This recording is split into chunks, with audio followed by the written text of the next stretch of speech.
trade deadline later on today, as Albert Breer pointed out, Monday morning quarterback. Probably not a lot of action going on at the trade deadline. Only 7 teams are more than 2 games under 500 right now. And the 7th seed in the AFC, the Chargers 4-3. The 7th seed in the NFC is the Niners at 4-4. I gave you updated odds today, and it surprised some people. Obviously, Buffalo is your Super Bowl favorite, according to DraftKings. Then the Eagles, then the Chiefs. The Niners are 4th on that list at 13-1. Cowboys 15-1. And the Ravens, my Ravens, slowly creeping up at 18-1 after picking up Roquan Smith from the Bears. Albert Breer, the great reporter, lead content strategist for the Monday morning quarterback. Who's buying, who's selling today, Albert? Well, I wrote this on Saturday, Dan. I think the pass rushers are going to drive the highest end of the market today. And there are 3 in particular that teams have made calls on. That's Bradley Chubb from Denver, Brian Burns from Carolina, and Josh Allen from Jacksonville. I think you look at where those guys are in their contracts. That obviously has something to do with it. Regime changes, in all 3 places, I think plays into it as well. But it's not going to be cheap to get those guys out of those places. I would say in the case of Allen and Chubb, it's going to take at least a first-round pick, probably more than that. And I think in the case of Brian Burns, it would take more than 2 first-round picks. So if you want a pass rusher, I think that those are the 3 that are sort of the bells of the ball. And if you want to talk about teams that are out there looking for pass rushers, Rams, Chiefs, Titans, Ravens. The Eagles still could be. They sort of already got their guy in Robert Quinn. But if the right deal comes along, Howie Roseman's always taking advantage of those sorts of opportunities. So I think, if you look at the very highest end of the market, that's what you're talking about right now. Kareem Hunt on the move? Yeah, I think that the Browns are going to try to see if there's something out there for him. Obviously, he's in a contract year, and he wasn't happy with the way contract negotiations went. He would cost, I think, about a 4th-round pick. So if there's a team out there that's willing to give up a 4 to go and get him for half a season, I think that's something that could get done. And we know the teams that have been out there sort of sniffing around running backs. The Bills have been out there sniffing around running backs. The Rams have been out there sniffing around running backs. That's another one that I think Philly could be involved in. Obviously there was the stuff out there with them and Kamara. And so I think that those would be sort of the 3 teams that I would look at in the running back market. But I wonder, you have certain teams, and you pointed this out, that everybody's sort of on the periphery. You're kind of in the mix. And are the Rams a buyer? Do they still feel like, hey, we could get OBJ back and we could trade for Kareem Hunt? We can still be a player in an NFC that seems to be a little more wide open than the AFC. Yeah, I think it's that. And it's also like just the window that they're in. I know there's probably some perception out there that the window's closed on them, and maybe it has, but I just know like the way that they're operating right now is they're all in on that group of 4 players they have, in Matthew Stafford and Cooper Kupp and Jalen Ramsey and obviously Aaron Donald. And when those guys are gone, I think there's a pretty decent chance Sean McVay is going to be gone too. So you're not just talking about like what's going to happen when you filter those players out and building beyond that. You're also talking about potentially having to replace a coach if it comes to that. So, I know some people would look at it and say, well, at some point they have to hold on to their ones and they can't keep dealing their picks away and all of that makes sense. But 100%. Why would McVay go? Why wouldn't he stay? Pete Carroll stayed around for yet another rebuild there in Seattle. Because I think at some point he's going to want to take a break. I just do. Like knowing what I know, I think he's going to at some point want to take a break. There's obviously going to be a lot of money out there for him in television. I know he wants to kick the tires on that. Yeah. I would say if I had to ballpark it, I would say he has anywhere between 1 and 5 years left with the Rams. And I do think a big piece of this is going to be dictated, maybe the whole thing is going to be dictated by those 4 players I mentioned and the core of that team. I do not think that he's going to be sticking around. Now, this is my opinion, but I don't think he's going to be sticking around for the post-Matthew Stafford era of the Rams. And, I'll say this, too. We know Aaron Donald probably only has a couple of years left, right? Like we sort of have been through that with him. Cooper Kupp, we'll see. Got a lot of mileage now. He is still under 30, so we'll see how long he can go. Jalen Ramsey is there. And I don't think I just don't think Stafford's going to be one of these guys who hangs around till he's 40. I just don't. He's pretty beat up. He's taken a lot of hits, and so could I see Matthew Stafford being there maybe 2-3 more years? I could see that being the case too. So I think that's all kind of part of why the Rams do feel urgency to build right now, because this is a group that they've got for the here and now. And yeah, it could get ugly after that. But, while you've got those guys in the building, it makes sense to maximize what you have. And I always go back to when the Niners got Christian McCaffrey, how close the Rams were to getting Christian McCaffrey. And do we know the details of? Yeah. I mean, I can give you their offer if you want it. Sure. the offer. So the Niners got him for a 2, a 3, a 4 in 2023, and a 5 in 2024. The Rams offer was a 2 and a 3 in 23, a 4 and a 5 in 24, and Cam Akers. So the tiebreaker there for the Panthers was that 4th round pick was in 2023 with the Niners and in 2024 with the Rams. The reason for that is because the Rams don't have a 4th round pick in 2024, because last year they traded it for Sony Michel after Cam Akers got hurt. So it's kind of interesting the way all that ties together with the running backs. But the Rams put Cam Akers in the package, hoped that would put them over the top, and obviously it didn't. The Panthers wanted more picks in the here and now, and obviously that can tie into to certain people's job security. Like the general manager Scott Fitter, does he know that he's going to be around in 2024? He doesn't know that. So if he knows he's going to be bringing in a new coach and working with a new coach, it behooves him to make them as competitive as he can in 2023. There are a lot of moving pieces there, but that was the Rams' offer, was a 2 and a 3 this coming year in 23, a 4 and a 5 in 2024 in Cam Akers. But we love to follow. There's a trend. I always go back to the greatest show on turf. Then everybody wanted to be like the St. Louis Rams there offensively. And when it comes to winning now, the Rams said, here's the blueprint. This is what we're going to do. We're going to win now. Do the Niners subscribing to that? Buffalo subscribing to that? The Chiefs, that they're going to go all in to try to win this year? Yeah, I do think I think this is an astute observation, Dan. I do think teams are operating in windows more now. You know what I mean? It feels like, okay, we've got a certain group of players that we can win with, and we need to do everything that we can to win with those players while we still have them, because the nature of the sport, it takes a couple of years for a guy to hit his prime. And then how long does he really have? A guy who lasts like Von Miller has lasted, that's an outlier. You know what I mean? Most guys, star players, you have a 5 or 6 year window where they're going to be, giving you prime production. And so if you've got a bunch of those guys hitting that window all at the same time, like what the Rams had, then it makes sense to maximize it. And I think that's where the Niners shift has been. They actually, if you go back before the Trey Lance trade, they were very different than the Rams. They were very conservative with their picks, and they weren't this team that was going all in. And it took them a little while to build that core. Well, now they have that core. That's where the shift in philosophy is. And so now if you're the Niners, you look at it, it's like Deebo Samuel, Brandon Ayuk, Trent Williams, Nick Bosa, Fred Warner. That's why they're going all in now, because they've got a crew of players there that are right in the prime of their career, the same way the Rams have. And so they feel like it's important that they capitalize on that small crew of players now. He's Albert Breer, the Monday morning quarterback. Let me stay with the Niners. If Jimmy Garoppolo gets to the Super Bowl. I should mention George Kittle, too. I wouldn't want him to take it personal that I left him out of the group. Okay. If the Niners get to the Super Bowl with Jimmy G, his future is what? It's so complicated. You know what I mean? It would be interesting to see the opportunity that's out there for him, because he's got such a good situation now. And, assuming they get Deebo Samuel healthy, now you're talking about Deebo Samuel and ascending Brandon Ayuk, who has been excellent, right? And I think is going to be a top 15 receiver in the NFL with a little more time. The best tight end in football, arguably all-around tight end in football, and George Kittle.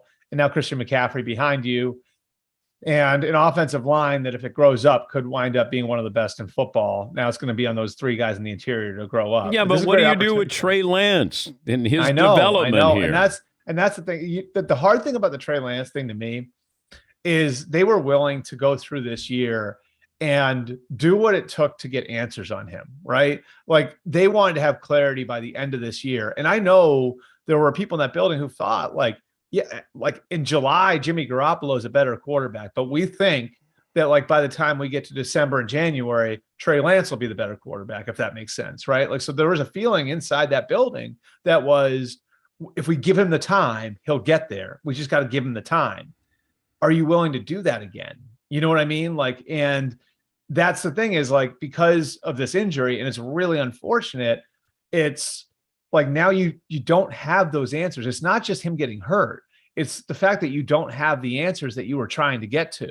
And can you get those answers before you've got to make these decisions in March? Probably not. Right. Like, so that's what's complicated about this situation. I still think there's belief in Trey Lance in that building, and I still think they probably go to Trey Lance in 2023. But I think it's more complicated now, and especially more complicated if Jimmy plays well. And remember, if Jimmy wants to take some of this stuff personally, and I think he's filed some of it away, he has a no tag clause in his revised contract, so they can't stop. They can't do anything to stop him from getting to the market. I could see the victory parade if they won the Super Bowl, where they would have Jimmy in his own car and just tell him to keep driving. Like, you know what would be perfect? If he went back to New England and there was a quarterback competition between Mac Jones and Jimmy Garoppolo in New England. Well, there already is a quarterback competition with Bailey Zappi. We could have a three-way competition. Yeah, that's exactly. Give me the bad team that's in the best position. Bad team that's in the best position. I really sort of am starting to like where the Bears are. I know that's probably not a popular opinion. It's not my bias to Justin Fields, but Fields has played better. They're competing their tails off. I don't know how much you've watched them. I watched them against Dallas. I mean, they made it interesting for a while. They fight, right? Yeah, like they fight. Like and you see it, like they're one of these teams. If you don't play well against them, they'll beat you. And now we have a little more context on the Commanders in that Thursday night game. Maybe the Commanders aren't as bad as we thought they were, and the Bears were in it with them. So I just like sort of look at like how young guys are buying into the program. And then I look at where they're going to be after this year. They did pretty well in the draft, Dan, without having a first-round pick last year. Jaquan Brisker and Kyler Gordon in their secondary look like they're going to be real players. And they're going to have 3 picks in the first 2 rounds and 7 picks in the first 5 rounds and over $100 million to spend in free agency next year with a quarterback that it looks like they're starting to figure out how to use him. And it looks like he's starting to take steps to getting better. And so, like, among the bad teams that are in the best position, I'd probably still put Jacksonville number 1 because Trevor Lawrence is Trevor Lawrence, and I think he's going to get there. But I think the Bears have sort of entered the conversation there as a team that's going to be really intriguing going into 2023. Who's your October VP, the MVP of October? Yeah, I think it was Todd that gave me the warning about this. So it's like that takes some real thinking because like September's out the window on that, right? Yep. Got to be Josh Allen, right? I thought Geno Smith might have been. Geno's really good. Yeah. October VP. Yeah, I would go Josh Allen. It's the way he played in Kansas City, right? Like that drive at the end of the first half in Kansas City was ridiculous. And I don't think anybody came out of like that game talking about that drive at the end of the first half. But what were they at the 10? Right? Yeah. It didn't matter. And that to me is like when I look at Buffalo right now, it looks like they're playing with this massive margin for error that you almost never see in the NFL. Like I think I came on here in the summer and said the Bills sort of remind me in certain ways of the 07 Patriots. And the 07 Patriots played with that margin for error, right? Like it just felt like Brady could throw 3 picks in a game and it wouldn't matter. They were just that good, right? And not that happened, but like that was where they were. Against the Packers, everything looked so easy for them. And they were sleepwalking in the second half. And Josh Allen threw a couple, he used the word boneheaded interceptions, right? And it didn't matter. And I just think like things look so easy for them with Josh Allen back there, the way he's like lifted up his teammates, the way the run game's starting to get going now because of him. I just think like you have to play the Buffalo Bills a certain way now to have any chance against them. And so much of that is based on who their quarterback is. They're a good team all around, and they've gotten better. And I mean, it's insane to think that their best defensive player hasn't played a snap yet. That's Tre'Davious White. Yeah. But I look at like what Josh Allen's done for that place. It's hard for me to go to any other place but Josh Allen as my October MVP. MVP. Is that, did I pronounce that right? Yeah, exactly. Okay.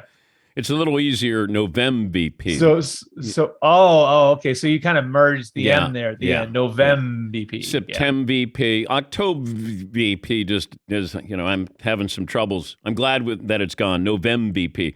I'll leave you with this. Where do you stand on asking questions that may not be directly related to football, like Tom Brady with his divorce?